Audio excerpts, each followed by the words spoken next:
Chicken biryani simple గా and quick గా prepare చేయాలనుకుంటే ఈ విధంగా రైస్ కుక్కర్ లో ట్రై చేయండి. ముందుగా క్లీన్ చేసిన 1 కేజీ చికెన్ తీసుకొని ఇందులోకి రుచికి సరిపడా సాల్ట్, 2 టీ స్పూన్ల కారం, అర టీ స్పూన్ పసుపు, 2 టీ స్పూన్ల అల్లం వెల్లుల్లి paste, 1 tea spoon garam masala, 1 tea spoon chicken masala, 2 tea స్పూన్ల బిర్యానీ మసాలా, అలాగే 3 టేబుల్ స్పూన్ల పెరుగు వేసుకోవాలి. తర్వాత 2-3 పచ్చిమిర్చిని కట్ చేసుకొని వేసుకోండి.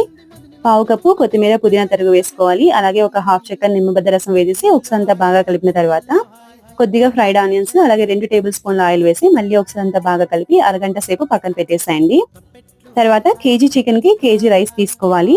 ఇక నేను 4 కప్పుల రైస్ తీసుకున్నాను. శుభ్రంగా క్లీన్ చేసిన తర్వాత 1 కప్పు రైస్ కి 2 కప్పుల వాటర్ వేసి వీటిని కూడా ఒక అరగంట సేపు నాననివ్వండి.